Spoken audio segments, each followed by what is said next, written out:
Hello, this is a tutorial to teach you how to make the camera right here follow an object. So first thing, we're going to make this object the cube. We're going to give it some color. So let's make a new material right here.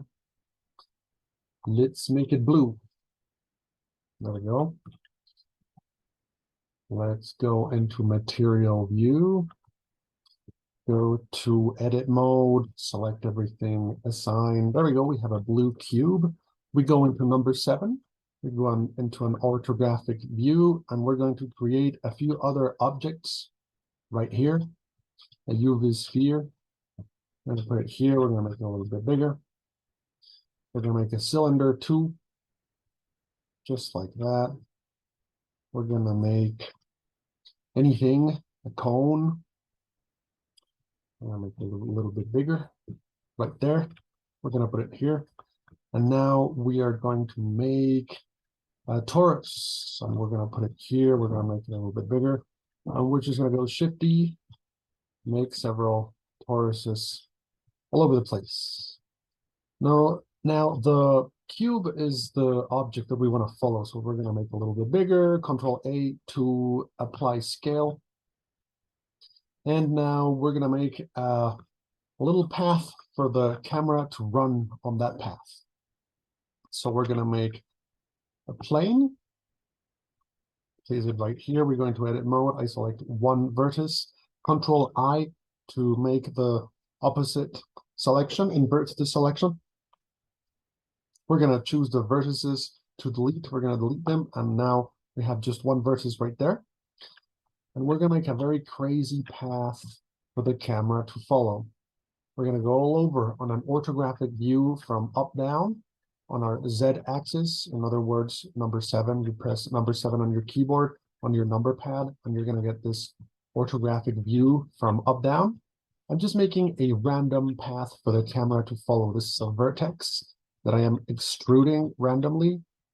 I'm making a kind of a crazy spiral, as crazy as I can. I'm not doing anything very specific. I just want the path to be quite crazy and to turn around and around and around with a very erratic and random path. There we go. That's my path. So I'm going to go into object mode. I'm going to go up here to object, and I'm going to go down here to convert, and I'm going to convert this mesh into a curve. There we go. Now that mesh is a curve. I go into object mode, and I can see that it is a curve. Go back to object mode. I'm sorry, I went into edit mode to check it. I'm back in object mode. I'm going to grab the camera right here, and I will stick the camera to that path, to that curved path that I just built for the camera to follow along. There we go. I'm gonna put the camera as close as I can to that path, just like that. Now I'm gonna select the camera, and then with Shift, I'm gonna select the path, Control-P, and I will have that follow path. So now the camera is gonna follow the path that I just made. I'm going to press play, and it's going to follow it. It's following it really fast. It's a little too fast. So let's make it a little slower. I'm going to select the curve. I'm going to go right here into the properties of the curve. I'm going to go into path animation right here. I'm going to select, instead of 100 frames, I'm going to go 250 frames. It's still going to be too fast. I'm going to reveal my timeline here with my default 250 frames. Let's make it 1000 frames.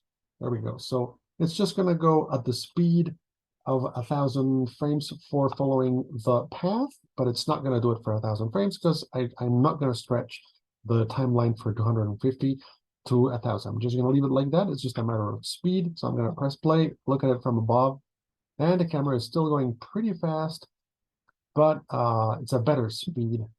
Let's give that 2000 frames. There we go. I'm going to press play. All right, it's still a little bit fast, but a lot slower. That's good. Now I'm going to divide the viewport, and I'm going to, right here in this viewport, I'm going to press 0 to look at what the camera is looking at, to see what the camera can see. The camera is lost in space. It's randomly placed. It is not looking at anything in particular. I'm moving it through the timeline, And I'm not looking at the cube or anything else in particular. I just left it like that. So I'm going to go to the beginning of the timeline, and I will go into the camera properties right here. I'm going to increase the end from 100 to 500 so the camera can see further. And now I am going to press here on the camera. I'm going to select the camera. I'm going to go into this part of the properties, which is the object constraint properties. I will choose track 2 right there. And then I will select the target right here. I'm going to press this little thing and I will click right here on the blue cube. There we go. There we go. Now the camera will always be looking at the cube. As we can see, the camera is, well, it's let's say fixed. It's no longer crooked like it was. It's no longer sideways. It's kind of the upper part is looking up with this little triangle. Down is down, the side to the sides. So now this is what we're looking at on this viewport where we can see what the camera can see. Let's just press play. I'm gonna take some distance in this other viewport to see what is happening with the path and with the camera. I'm just gonna press play. And now the camera is automatically, constantly looking at the cube. It is focusing on that cube always.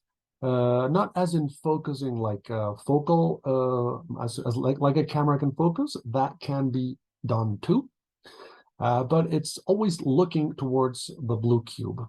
So for this 250 frames, the camera will be doing that. As we can see, the path that I made is longer than the timeline. So let's just stretch it. I said I wouldn't, but now that we have all those frames, right here, we can increase the frames on the timeline. Let's go to the beginning and let's see how far that path will take the camera. Perhaps it'll go all the way. Now I'm just, I made the animation longer. The only animated thing here is the camera. Everything else is not animated. The movement that we're looking at is just because the camera is turning around that blue cube. And even though we see the other objects, the object that the camera is choosing to always look at is the blue cube. And that is how you can make the camera follow any object that you like during its path.